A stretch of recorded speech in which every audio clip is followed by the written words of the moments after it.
விஜய் அண்ணன் வந்து சொந்த ஊர் அப்படின்னு பார்த்தீங்கன்னா அது முத்துப்பேட்டை தான். அதை வந்து அவங்க அப்பா, எங்கள் பெரியப்பா வந்து சந்திரசேகர், அவங்க வந்து போன முறை வந்திருந்தப்ப இதை தெளிவாகவே சொல்லிட்டு போனாங்க. விஜய் வந்து இப்போ எங்கள் ஊருக்காரு, அவர் வந்து முதலமைச்சரான எங்களுக்கு ரொம்ப பெருமையா இருக்கு. முதல் தேர்தலிலேயே வரலாற்று வெற்றியை பெற்று தாவேகா ஆட்சியை பிடித்துள்ள நிலையில் தமிழக வெற்றி கழக தலைவர் வருங்கால முதல்வர் விஜயின் பூர்வீக ஊரில் மகிழ்ச்சி கரை புரண்டு ஓடுகிறது. ராமநாதபுரம் மாவட்டம் முத்துப்பேட்டை கிராமம்தான் எஸ் ஏ சந்திரசேகர் சொந்த ஊர். அவரது அப்பா சேனாதிபதி பிறந்த ஊர். சேனாதிபதி மத்திய அரசு துறையில் பணியாற்றியதால் ராமேஸ்வரத்தில் உள்ள தங்கச்சி மடத்தில் வசித்தார்.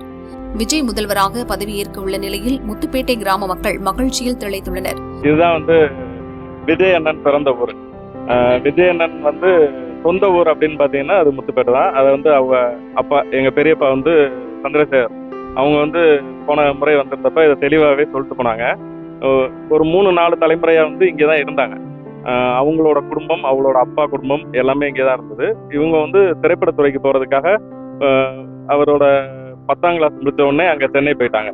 ஆனாலும் சொந்த ஊர்ன்றது முத்துப்பேட்டை தான். அண்ணன் வந்து எலெக்ஷனில் நிற்கிறதுக்கு முன்னாலேயே பெரியப்பா வந்திருந்தப்ப மக்கள்கிட்ட எல்லாம் என்ன மாதிரி நிலவரம் இருக்குது அப்படின்னு கேட்கும்போது மக்கள் எல்லாருமே அண்ணன் கண்டிப்பாக வந்து எலெக்ஷனில் நிற்கணும், கண்டிப்பாக அரசியலுக்கு வரணும், மக்களுக்கு நல்லது செய்யணுன்றது விருப்பமாக இருந்தது. இன்னைக்கு நேற்று இல்லை, 20 வருஷமாக வந்து சந்திரசேகர் ஐயா வந்து பெரியப்பா வந்து அரசியலில் மகன் அல்லது அவரும் களம்பிறங்கி மக்களுக்கு நல்லது செய்யணுன்றதுல வந்து முக்கியமான முடிவுகளை எடுக்கிறதுக்கு இருந்தாங்க. இங்கே ஊரில் வந்தப்ப பேச்சுவார்த்தையும் நடத்தினாங்க. இப்போ உள்ள சூழ்நிலையில வந்து அண்ணன் வெற்றி பெற்றது வந்து முத்துப்பேட்டை மக்கள் அனைவருக்குமே மகிழ்ச்சி, ரொம்ப சந்தோஷமா இருக்கோம். நாங்களும் உழைச்சோம், டிவிக்கே வந்து வெற்றி பெறணுன்றதுல வந்து உழைச்சோம். பல ஊர்கள்லையும் வந்தது ரொம்ப சந்தோஷம். ராமநாதபுரத்துலையும் ஒரு தொகுதி நம்ம திருவாரூர் வந்திருக்கிறது மிக்க மகிழ்ச்சி. அவர் வெற்றி பெறதுக்கு காரணம் அவர் சம்பாதித்த மக்களுடைய ஆதரவு, அவருடைய பழக்கவழக்கத்தினுடைய அணுகுமுறை, அவர் தமிழ்நாட்டு மக்களுக்காக காட்டுகிற அன்பு, மரியாதை, இதெல்லாம் அவருக்கு இந்த வெற்றியை தேடி தந்திருக்குது. நிச்சயமாக அவர் நல்ல ஆட்சி செய்வார் என்று மக்கள் நம்பித்தான் இந்த பொறுப்பை அவற்றை ஒப்படைச்சிருக்கிறாங்க. ஒரு புதிய மனிதனாக, புதிய சக்தியோட, புதிய ஆதரவோடு வந்திருக்கிறாரு. நிச்சயமாக நல்லாட்சி செய்வார். அவருக்கு நாங்கள் வாழ்த்துக்களையும் மகிழ்ச்சியையும் தெரிவித்துக்கொள்வோம். விஜய் வந்து எனக்கு வந்து பெரியப்பா மகனோட பையன், எனக்கு வந்து மருமகன் வேணும். அவர் முதலமைச்சர் ஆனதுனால எங்களுக்கு ரொம்ப சந்தோஷமா இருக்கு.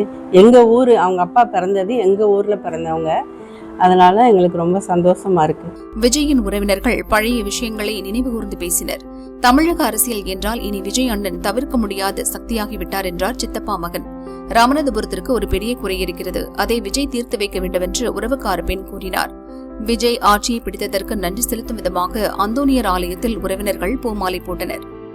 எங்க ஊர் மக்களுக்கு வந்து கடல் சார்ந்த மீனவர்களுக்கு கடல்ல வருமானம் வர்ற மாதிரி தொழில் பண்ண உதவி செய்யணும்.